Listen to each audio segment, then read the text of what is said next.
Everything you ever wanted to know about fluoride is covered in this exclusive PrisonPlanet.tv interview with Dr. Paul Connett, co-author of The Case Against Fluoride. He covers the history of fluoridation, the collusion of major industries to put certified toxic waste into your drinking water, why the government agencies refuse to conduct scientific studies, and how he and others across North America are trying to end this barbaric practice. You will never look at tap water the same way again. Hello, my name is Paul Connett, Professor Paul Connett. I taught chemistry for 23 years at St. Lawrence University in Canton, New York. My specialty was environmental chemistry and toxicology. Before that, I got my PhD in chemistry from Dartmouth and my undergraduate degree from Cambridge University in England. For 25 years, I was very much involved with waste management. 14 years ago, my wife persuaded me to get involved in the fluoridation debate. I didn't want to because I was very busy with these teaching chemistry and waste management. But my wife is very persuasive, and I looked at it. Up to that point, I thought the people opposed to fluoridation were a bunch of wackos. But when I started reading the literature, I was shocked and embarrassed. Embarrassed because I'd been persuaded that people opposed to fluoridation were a little strange, and shocked because some of the information there is extremely disturbing. For about 100 years, we know we're slow learners, for about 100 years, the phosphate fertilizer industry, which takes phosphate rock and heats it up with sulfuric acid to make soluble phosphate for fertilizers. The rock is not soluble, and to use it as fertilizer, you've got to make it into a soluble product. They heat it up with sulfuric acid, and that drives off two gases, hydrogen fluoride and silicon tetrafluoride. These two gases decimated the vegetation in the areas of these plants. They crippled cattle. The cattle came down with skeletal fluorosis. We have pictures of this, videotapes of this. And in Florida, it damaged the citrus groves in the close proximity of the plants. So after 100 years, they said, whoops-a-daisy, I think we should remove those toxic gases. So they put a wet scrubber in, and all it consisted of was a spray of water. And that spray of water converts these toxic gases into a solution called hexafluorosilicic acid. And now Kafka takes over. I think the most important thing to recognize about fluoride is that it's extremely toxic. It is very active biologically, interfering with many basic biochemical processes, enzymes, G proteins, hydrogen bonds, and so on. So it shouldn't surprise us that there's a wide range of health effects that are attributed to fluoride. But the bottom line is that fluoride is extremely active biologically, that the first opponents of fluoridation going back to the 1950s were biochemists, including scientists like James Sumner, who won a Nobel Prize for enzyme chemistry.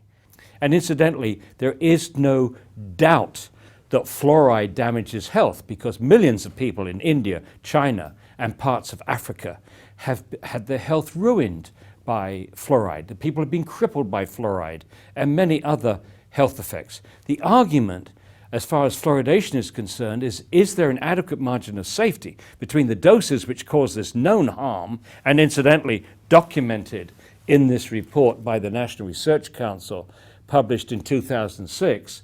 Here a fairly independent, balanced panel looked at the literature for 3 years, and in this 507-page report and 1,100 references indicated that the EPA safe drinking water standard for fluoride is 4 parts per million. It's not safe, it's not protective of health, and needs to be lowered.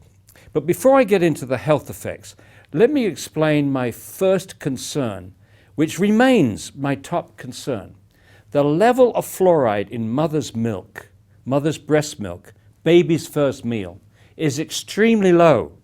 It's 0.004 parts per million. That means a bottle-fed baby in a fluoridated community in the United States, where we fluoridate the water at 1 part per million, is getting 250 times higher dose of fluoride than a breastfed baby. And that is extremely disturbing. This is a hazardous waste. No question about it. It's not only hexafluorosilicic, acid, but it's a lot of crap that Neil was talking about. It's got lead and arsenic and mercury and radioactive isotopes, maybe trace amounts. They can't dump that into the sea by international law. They can't dump it locally because it's too concentrated. But wait for it. If someone buys it from them, you take away the label hazardous waste, and it becomes a product. Becomes a product. And who's going to buy this stuff from them? Oh, our water department. So the water departments buy this hazardous waste, it becomes a product, and now they put it in our drinking water. And now, let me go through the list of health concerns. Some of them are more certain than others. Let me begin with the certain one. Dental fluorosis. Fluoride causes a discoloration, mottling of the tooth enamel. When this practice began in 1945, the promoters of fluoridation thought they could limit dental fluorosis to 10% of the children in its very mild form.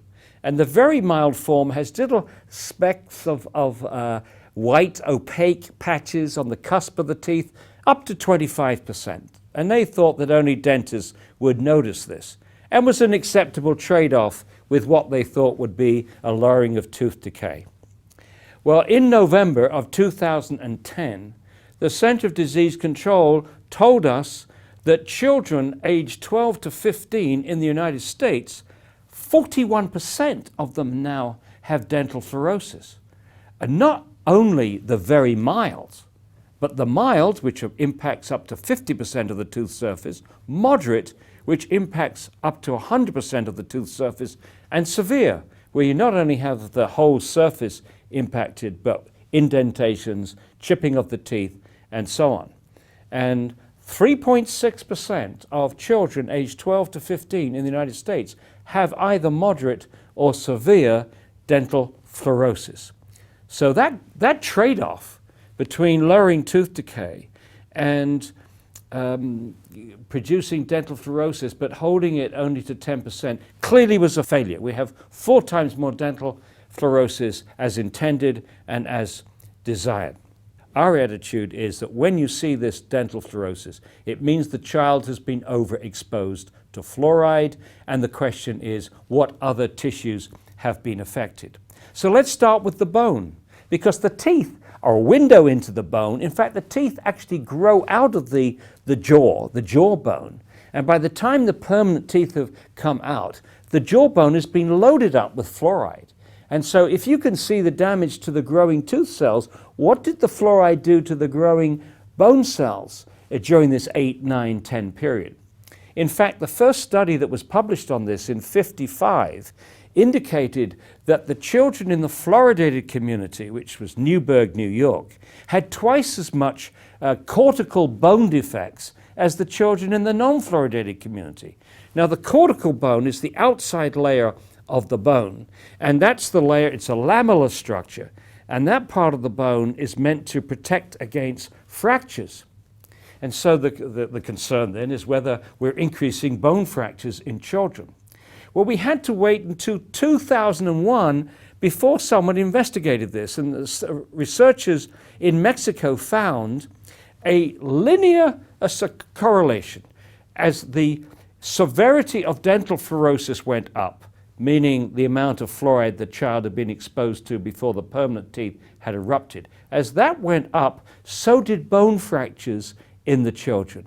And it was quite striking. When you go from no dental fluorosis to very mild dental fluorosis, it doubled. The bone fractures doubled. Very mild to mild, doubled again. Mild to moderate, doubled again.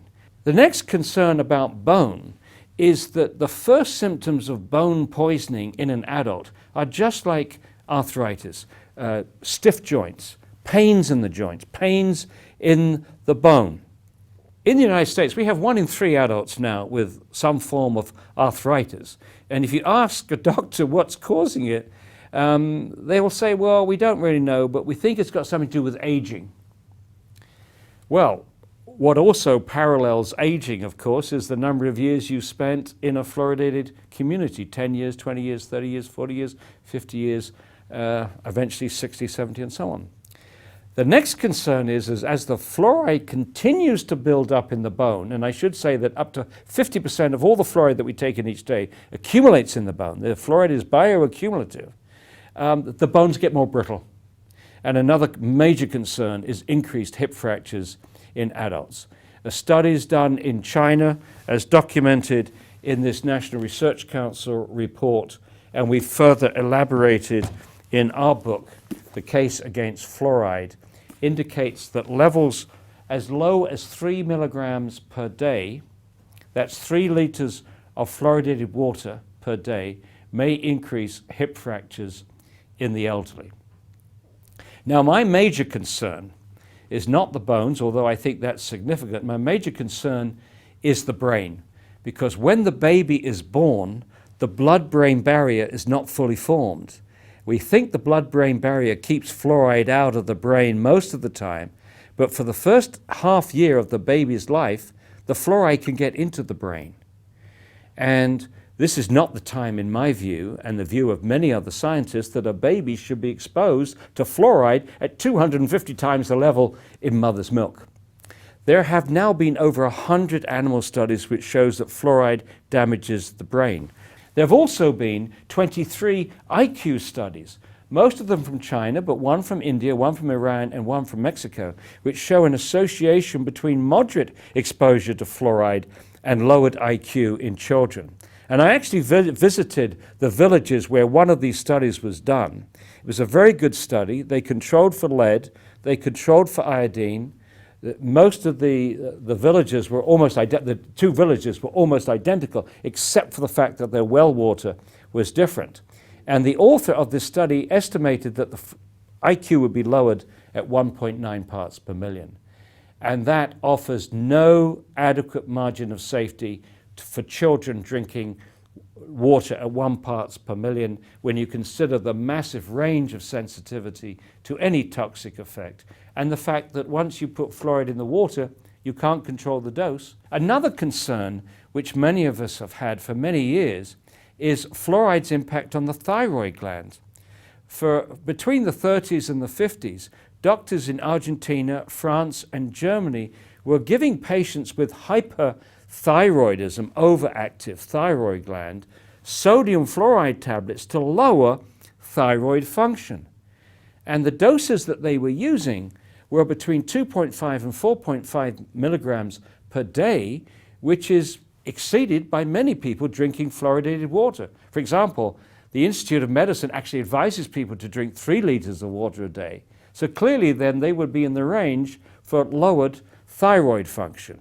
And once again, as in many of these other issues, the fluoridating countries, including the United States, are simply not doing the studies. They're not investigating to see if there's a relationship between fluoridation and lowered IQ, fluoridation and arthritis, fluoridation and hypothyroidism. Key health studies have not been done in fluoridated countries. If you don't look, you don't find. They would like to imply, because they don't see anything, there's nothing wrong. But if they're not looking, they won't find. You often hear the promoters say things like, oh, we've been doing this for 60 years. If there's any problem, we would know about it by now. Oh, no, you wouldn't, unless you were doing the studies.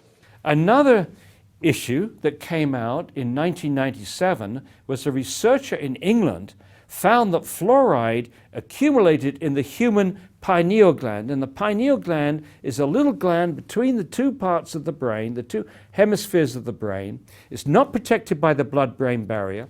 It has a high perfusion rate of blood, and it also is a calcifying tissue like the teeth and the bones.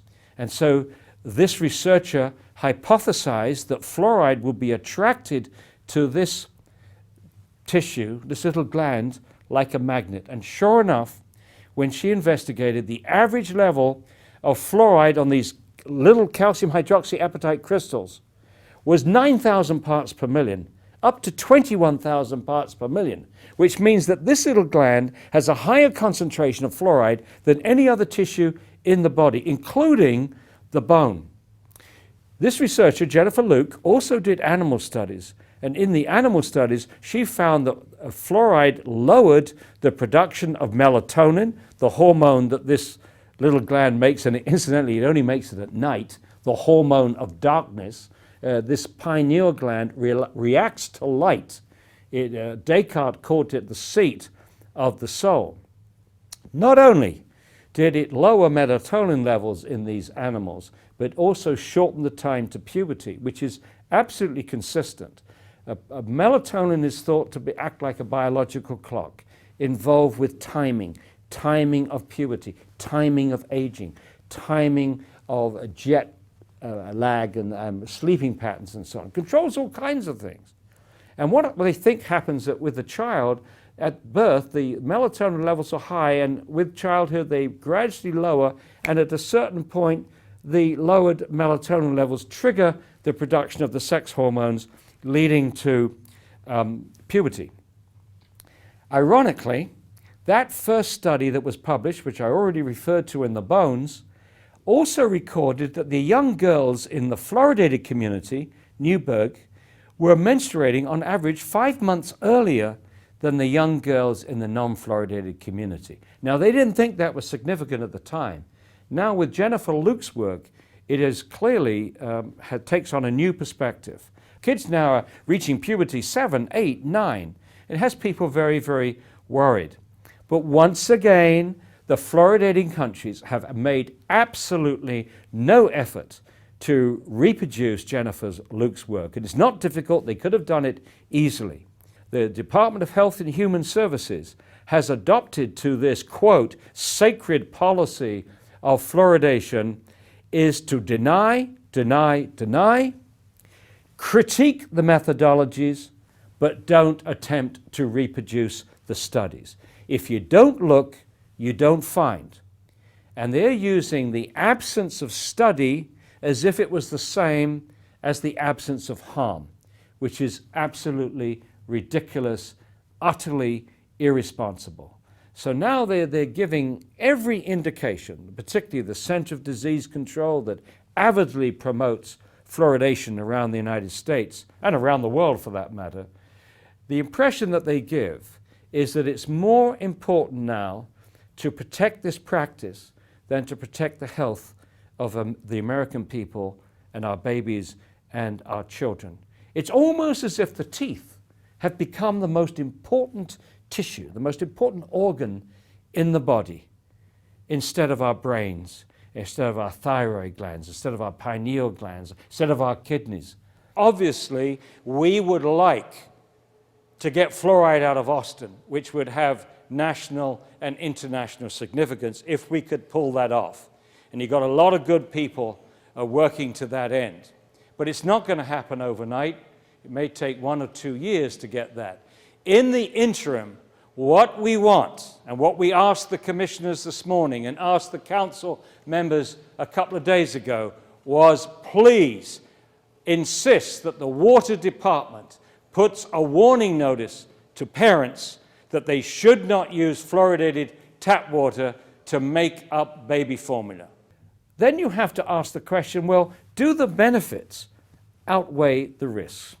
So we got all those risks that I went through. We put those in one scale pan. Now let's have a look at the benefits.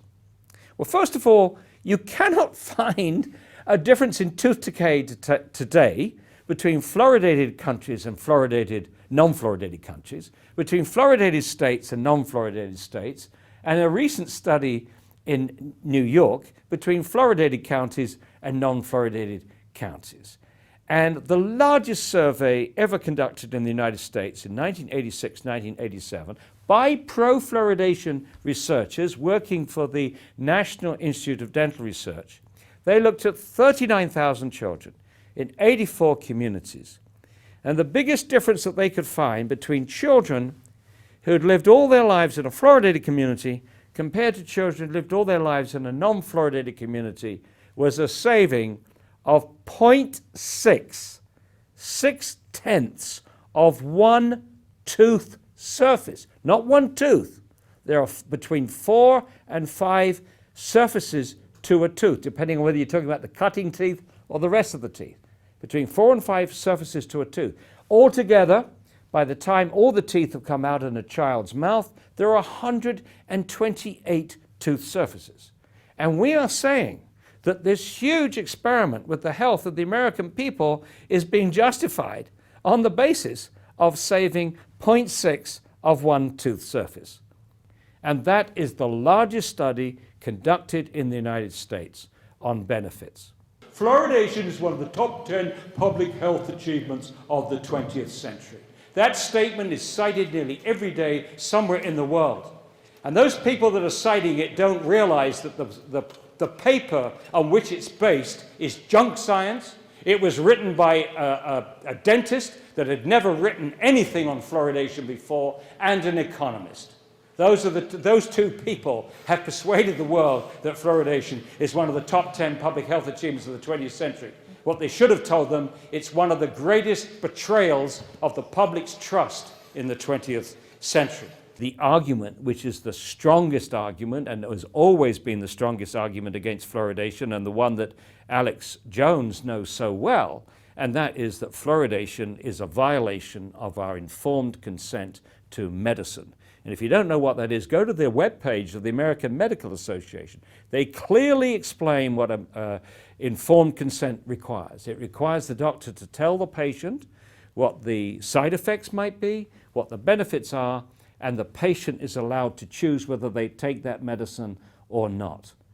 He cannot, or she cannot, force the patient to take that medicine. They can advise you, but they can't force you. That right has been taken away from 180 million Americans. And what is happening now is whole communities, local governments, state governments, in some countries, federal governments, are doing to the whole community what an individual doctor can do to not one single patient, force them to take medication. Since 1945, the water supply has never been used to deliver medicine. Because once you put a medicine in the water supply, you can't control the dose, because you can't control how much water people drink. It also goes to everybody. You can't control who gets it. It goes to the very young, the very old, the people who are sick, the people who have poor kidney function, people who have poor nutrition. Now, there are some crazy doctors out there who are suggesting that we put lithium in the water supply to reduce suicides, and statins to reduce heart problems and so on. I don't think they're getting much traction, but the very fact that they're trying is worrying. Once again, you can't control the dose, and things like lithium have a very narrow range of sensitivity, so you can easily expose people to too much. In fact, before fluoridation, they did have an experiment where they put iodine in the water. And they had to stop immediately because some people were coming down with hyperthyroidism, too much iodine, not too little, but too much. So it's very rare that you can have a drug that you can say to people, take as much as you want.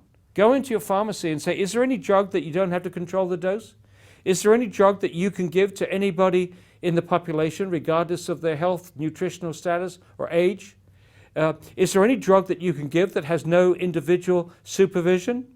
Is there any drug that you can give that doesn't have the Food and Drug Administration collecting side effect data? And the answer to all those questions from a pharmacist is no, no, no, and no. It's a lousy practice. It should never have started. It should be ended as soon as possible. And whilst we're at it, that we should get banned off the face of the earth, these ridiculous products, which is so-called nursery water, designed to give to babies, and they put fluoride in it. So if you give your baby this, you're giving that baby 250 times more fluoride than that baby would get from mother's milk. You are in essence saying that Mother Nature screwed up on baby's first meal if you use this. Secondly, the Center of Disease Control in 1999 conceded that the major benefits of fluoride, if they exist, is topical. It works on the outside of the tooth, not from inside the body. So this is totally useless. Yeah, this is designed for the baby before their teeth have erupted. It doesn't touch their teeth. There's no topical benefit. There's only harm. There's only harm. It's utterly irresponsible, and I don't understand why it is that the Food and Drug Administration is not stepping in to ban this. This is unacceptable. Let me tell you another absurdity. This is like Monty Python. because the Food and Drug Administration has never regulated fluoride for ingestion, even though it's the most prescribed drug in American history. The FDA does regulate toothpaste. And if you look at the back of a tube of toothpaste, a fluoridated toothpaste, it says only use a small pea-sized amount. And then it says, this is the FDA warning, if more than recommended amounts of toothpaste are accidentally swallowed, then get medical help or contact a poison control center. Well, let's do a little bit of arithmetic. A pea-sized amount of fluoridated toothpaste contains about 1/4 of a milligram of fluoride. Now, we fluoridate at 1 part per million. That's 1 milligram per liter. 1/4 of a milligram of fluoride would be in 1/4 liter of water, or 250 milliliters, or 1 large glass of water. Okay, Monty Python, come in. Oh, I think you should put a notice over the tap.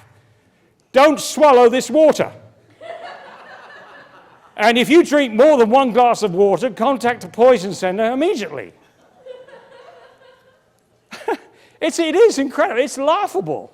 I have a theory. I haven't tested it, but I suspect that the individuals at the FDA that put that warning on the back of a tube of toothpaste probably outraged that they'd never been allowed to regulate fluoridated water for obvious reasons, that they weren't able to protect the health of the American people. And I suspect that they put that label on the toothpaste to sabotage the fluoridation program. A pea-sized amount of toothpaste is equal to 1/4 of a milligram of fluoride, which is equal to 1 glass of water. In 2003, the United States Environmental Protection Agency asked the National Research Council to review its safe drinking water standard for water, which is 4 parts per million. After 3 years, a balance panel produced this 507-page report with 1,100 references. I was one of the only anti-fluoridation scientists that testified before this panel. They gave me 45 minutes immediately after the Center for Disease Control, and I'm happy to say that much of what's in this report vindicates what I've been telling communities for the previous 13 years or so. So they advise the EPA that this 4 parts per million standard was not safe and that they needed to lower it. And they recommended that the EPA determine a new standard which would require a health risk assessment. Well, if you join the dots, they did all the work for the EPA here. If you join the dots and looked at the lowest levels which cause known harmful effects and apply an adequate margin of safety, the new safe drinking water standard goal, that's the science-based goal, would be less than 1 part per million. And that would end fluoridation just like that. Why then, after 4.5 years, has the EPA not joined these dots? Well, the answer is simple. They could easily do it. You could do it in a day or two. Robert Carton, a former EPA risk assessment specialist at the EPA, within a few weeks had written an article saying the new MCLG based upon this should be 0. But after 4.5 years, the EPA has not done this. Why?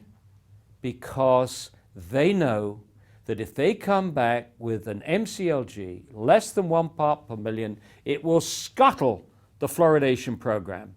And they daren't do this because they've got the Department of Health and Human Services breathing down their necks. They daren't do it, and so just like industry, it's delay, delay, delay in this case. Now, the EPA scientists, on the other hand, that's the administrators, okay? The administrators, people at the top have made that decision. But the rank and file EPA scientists are opposed to fluoridation. The EPA scientists know that when that EPA standard of 4 parts per million was determined in 1986, the deck was rigged. They knew it. They knew it was a false standard. It was set at 4 parts per million for political reasons, not only to protect the fluoridation program, but also to save states like South Carolina spending a fortune removing natural fluoride. So it was artificially set too high at 4 parts per million. the unions that represent these EPA scientists, both in Washington and throughout the different regions, have on several occasions called for an end to water fluoridation. One of the things that the EPA scientists were able to secure is a supply of bottled water for their offices in Washington, D.C. So even though every citizen in Washington, D.C. is drinking fluoridated tap water, the EPA personnel in their headquarters are drinking bottled water, free of fluoride. We are seeing in this issue, along with other public health issues, a typical behavior of industry. When a report is issued by independent scientists indicating that something causes health problems, whether it's lead in gasoline or solvents or something causes health problems, a few months later, another study will come out with paid scientists paid by the tobacco industry or the chemical industry or the pharmaceutical industry, or somebody will come out with a study which is exactly opposite to that. Now, we had an outrageous example of that fairly recently when there was a furor about the fact that we were injecting, or the CDC was having doctors inject kids with vaccines containing thimerosal. Thimerosal is organic mercury, and it's absolute lunacy to inject into a baby's bloodstream organic mercury, which we know is a powerful neurotoxin. It caused Minamata disease, and the EPA and others are forever trying to regulate mercury emissions from power stations, crematoria, medical waste incinerators, trash incinerators, because of their concern that the mercury will go into the sediments of lakes, be converted into organic mercury, bioconcentrate up the aquatic food chain so that the large fish should not be eaten by pregnant women, because we're concerned about the organic mercury going into the fetus, the newborn baby, into the baby. And yet, here we are injecting organic mercury directly into a baby's bloodstream. Well, obviously, when people found out about that, there was fury. And what happened? A short while ago, they published a study that said, whoops, we think that organic mercury is good for a baby's brain. Absolute poppycock, utter nonsense. But we've seen the same thing with fluoride. There were studies which shows that fluoride increased hip fracture in the elderly. So they came back with studies which shows that fluoride actually protected the bones against hip fracture. We had a study which shows that osteosarcoma was increasing in fluoridated communities, and they came back with a study which says fluoridated water actually protects against osteosarcoma. That was actually made a front page article in the American Dental Association. Guess what? Do they have a conflict of interest or what? Front page of the American Dental Association. It's quite sickening, and I don't think that fluoridation is necessarily the most important issue. I think I can think of other environmental issues and other health issues which are more important. But this one is as easy as turning off a tap, the spigot in the waterworks. And the other reason why this is an important issue, which goes beyond fluoridation, it is a separation between honest science and public health policy. And that's not healthy. You don't have science when you don't have truth. So the moment someone fudges, that someone doesn't tell the truth, they're no longer a scientist. Their degrees should be taken away from them. And the moment you don't have honest science supporting public health policy, you are sowing seeds for a public distrust of the agencies that are protecting our health, protecting the environment. And I, for one, do not look forward to the day when the majority of the public do not trust the health agencies in this country. And if they didn't trust their government, say, oh boy, is this euthanasia? Are they trying to get rid of us? Are they trying to limit the world's population? Are they using this as an excuse? We have to be able to trust our government health agencies. And the longer they persist in this nonsense of putting thimerosal into babies' bloodstream and forcing fluoridated water upon us, less and less trust will be there. Fluoridation emerged in the 1940s. And at that time, there were many industries that were facing lawsuits for fluoride pollution. In fact, in the 1930s, the Department of Agriculture said that fluoride has caused more damage to agriculture than any other pollutant. So many lawsuits were were confronted by the aluminum industry, the steel industry, ceramics, brickworks, oil industry, and the nuclear industry, because the Manhattan Project, the development of the nuclear bomb, was taking place in the 40s as part of the World War II effort and then the Cold War. And to extract uranium, you need a huge quantity of fluoride to make uranium hexafluoride, which is a gas which you then can use to separate the isotopes, the lighter isotope from the heavy isotope, the fissionable uranium from the non-fissionable uranium. Huge buildings were used in Oak Ridge, Tennessee to do that. But in the process of generating this uranium hexafluoride, there was a lot of fluoride pollution in the area. And one of the places it took, this pollution took place was in deep water and near the boundary of Delaware and New Jersey. And farmers there had their peach orchards decimated by this fluoride and started legal action. And there was no question that the Manhattan Project was very, very concerned about lawsuits from fluoride pollution. No question at all. They were also concerned about the damage to the concentration behavior of the workers because they suspected it was a neurotoxin. The nuclear industry, the Manhattan Project, was involved in the designing of one of the key trials for fluoridation, the Newburgh-Kingston trial, which went from 1945 to 1955. The chairman of the panel that designed this study was Harold Hodge, who was the chief toxicologist of the Manhattan Project. And the Manhattan Project was collecting the data that they obtained, the health effects on children, or quote, the non-health effects on children, was being collected on a daily basis and sent to Rochester. And Harold Hodge not only was the chief toxicologist of the Manhattan Project, but after 1950 became the #1 toxicologist promoting the idea that fluoridation was completely safe. And there are pictures of him in front of a blackboard, writing on the blackboard, 1 part per million is safe. And we have no reason to delay the fluoridation of the drinking water. And I wonder how many people watching that TV commercial in the 1950s realized that this same man was part of the team that was injecting plutonium into the bloodstream of terminal patients without their knowledge. And some of them weren't even terminal.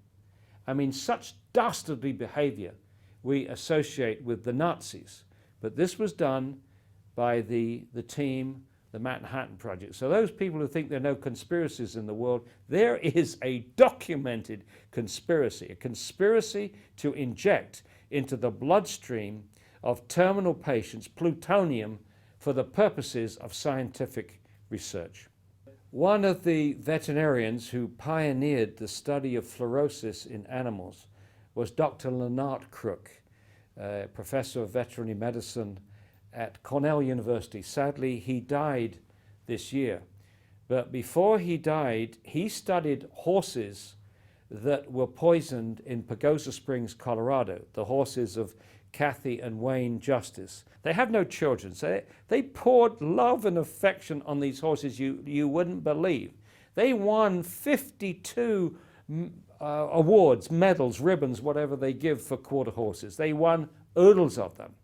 And then, unbeknownst to them, their water was fluoridated in Pagosa Springs. And the horses were drinking the water out of big tanks which were being fed by the municipal water supply. And gradually these horses developed the most dreadful conditions. They were lame, they had colic, which is very serious for a horse. So their whole skin became changed. There were all kinds of bloating and bubbling. And eventually 8 of these horses died. 4 dogs died. And during this whole process, they contacted Leonard Crook, who saw the pictures of the bones, the deformed hooves, the teeth, and they sent him bones. They actually dug up a horse, got its bones, sent him the bones. He analyzed them, and he said emphatically, based upon this information, the photographs, the history, and the fluoride measurements, and particularly the fluorosis of the teeth, there was no question that these horses had fluoride poisoning and died from fluoride. We do not consider dentists and doctors the enemy here. The enemy is the fact that they are not reading the literature. The only crime that they commit is telling the people it's safe and effective when they haven't read the literature. So it's a betrayal of trust from the top down, not from the bottom up. And so the doctors, just as they are betrayed by the American Medical Association, and the dentists are betrayed by the American Dental Association, and both have been betrayed by the Health and Human Services. Those doctors and dentists are betraying us, but they're very much at the end of two chains of command. And many of those bureaucrats in the middle do not challenge policy. If you've ever worked in a bureaucracy, you know to challenge policy is to risk your pension and your promotion and everything else, if you're perceived as a troublemaker.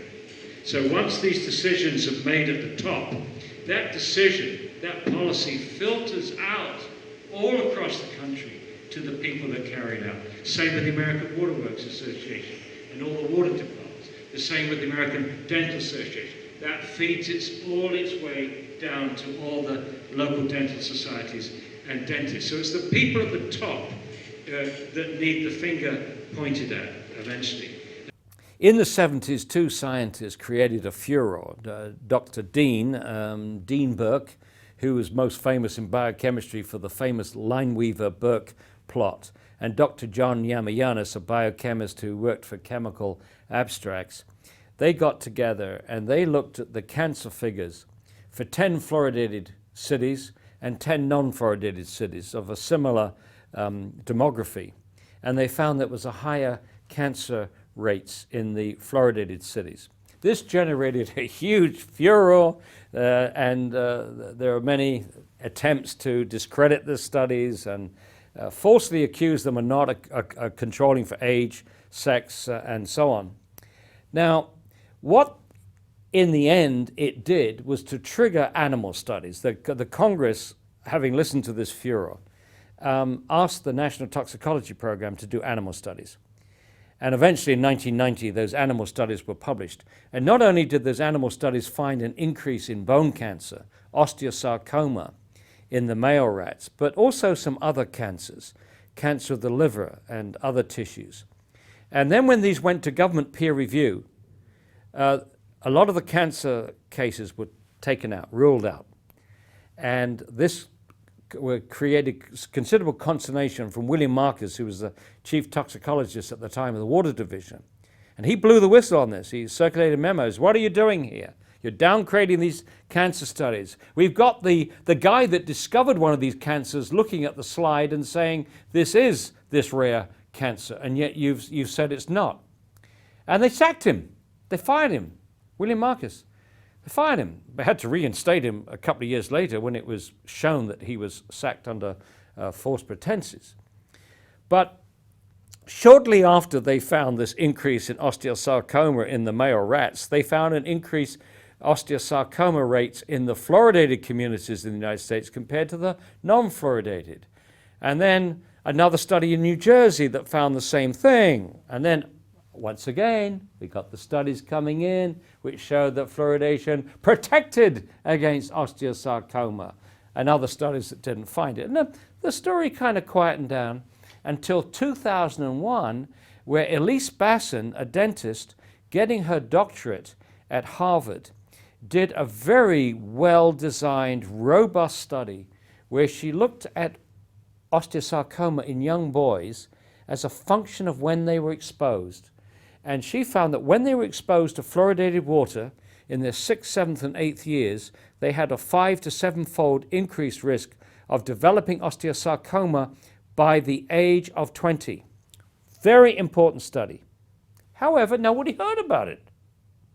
Her boss at Harvard, Chester Douglas, who is a consultant for Colgate and also a well-known promoter of fluoridation, who produced that study in 1991, which said that actually fluoridation is protective against osteosarcoma. So it's interesting that the National Institute of Health chose this man to finance studies on osteosarcoma. For the next 3 years after Bassin had successfully defended her doctoral thesis, he had 3 opportunities, Douglas, to tell his peers, tell the scientific community, to tell the public that this finding had been found. Now, why was it important to do that? Well, osteosarcoma is frequently fatal. And so now you've got evidence that fluoridation may actually be killing people. Not a lot of people. It may be just a half a dozen in the whole country. But nonetheless, if Bassin was correct, fluoridation is killing a few people. And how many teeth would you have to save to justify one child dying of osteosarcoma? Well, Chester Douglas in 2002, after 1 year after this discovery, went to England. He talked to the British Fluoridation Society, which promotes fluoridation, and said, my work found no association between fluoridation and osteosarcoma. Oops-a-daisy, somehow forgot to mention his graduate students' work who had found the very opposite. And when he wrote to the National Research Council, who asked him about his work, again he said, my work shows no relationship between fluoridation and osteosarcoma. This time he put Bassin's thesis as a footnote, so he's covering his rear end, except he didn't say that her thesis contradicted what he was telling the NRC. Then, in 2006, Elise Bassin published her thesis with 3 other co-authors in Cancer Causes and Control, peer-reviewed, published study. In the same issue of the journal, Chester Douglas put in a letter discounting her study, saying his largest study would discount her findings and not to take them too seriously. I've never heard of a professor doing that to a graduate student before, but be that as it may, he promised the study for the summer of 2006, and we are still waiting. It's now the fall of 2010, nearly the winter of 2010. We are still waiting for Chester Goddo Douglas. We are waiting for Goddo. We are waiting for this study. Meanwhile, the promoters of fluoridation in Australia, in New Zealand, in England, in Canada, in the United States, in Israel, are using this promise of a study to negate concern about osteosarcoma. So much for their notion of what good science involves. You can use a promise in a letter to offset a well-designed, peer-reviewed and published study. And the US Public Health Service, incidentally, before any of these trials have been completed, and before there were any significant health studies published, endorsed fluoridation in 1950. So it wasn't scientific then. They didn't have the science. So obviously there were political forces operating then. And after the US Public Health Service endorsed, then in came the American Dental Association, American Public Health Association, eventually the American Medical Association. They all endorsed fluoridation, again, without the science on the table. Now, we mentioned some of the other things that happened in American history about this time. And Chris Bryson has written a brilliant book called The Fluoride Deception. And if you go to our webpage, you can see a 28-minute interview I have with Chris. It's very powerful. And basically, Chris's thesis, and he documents it very well, is there was collusion between the US Public Health Service and the Fluoride Lawyers Association. Now, there's something else happened that Chris didn't talk about. In 1949, the sugar lobby, the Sugar Research Foundation said, we need to find a way to reduce tooth decay without reducing sugar consumption. And then they poured millions of dollars into nutrition departments in Harvard, Michigan, and other places. And the professors, one in particular, Dr. Fred Stair, did yeoman service for this food lobby, extolling the virtues of sugar, that Coca-Cola was a nutritious drink. This is coming from Harvard now. Coca-Cola is a nutritious drink, and fluoridation was obviously the best thing since sliced bread. Not only good for children, but good for adults, protecting their bones. So that was sugar money. Also at the same time, you had the Manhattan Project, where a huge amount of fluoride is being used to develop the atomic bomb. But also there were releases, and they too were worried about lawsuits. A very important factor here is that one of the emotive arguments used by promoters for fluoridation is to convince the public that you have to fluoridate for equity. We have to fluoridate so that we can get fluoridated water to everybody. The high income, middle income, low income, particularly low income. So they make a point that low income children from low income families really need fluoridated water. The trouble with this is actually a pernicious document. It's as far from equity as you could possibly get. Because if you force low income families to have it or give it to low income families, they can't afford to avoid it. They can't afford bottled water for drinking and cooking. They can't afford reverse osmosis, and so they are trapped. So the very people that you think you're being nice to, you're trapping. The second thing is, we know very clearly from studies done in India and China, it's children with poor diet that are most vulnerable to fluoride's toxic effects. Children who have low vitamin intake, low minerals like very much calcium, magnesium, and low protein are very much more vulnerable to fluoride's toxic effects than children with a good diet. And unfortunately, you're more likely to find poor diets in low-income areas. Now, on top of that, there's another factor, and this particularly affects black children. Black children have a higher incidence of lactose intolerance. They can't drink milk or eat dairy products, which means that they have a low calcium intake. And we know, again from Indian studies, that calcium is, to a certain extent, a large excess of calcium is protective, to a certain extent, from fluoride's toxicity. So many black children do not have that benefit. And one of the places that this has shown up from the very beginning is that the dental fluorosis rates in black children is higher than in white children. And the latest report from the Centers for Disease Control confirms that fact. In fact, one of the highest cities in the United States for dental fluorosis is Atlanta, Georgia, which has a very high percentage of black families.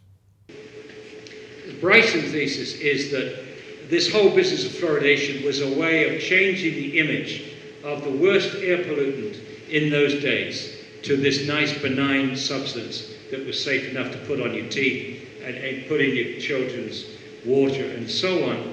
And they had the help of the most brilliant public relations expert of all time, Edward Bernays, the father of public relations and propaganda in the United States. Absolutely incredible.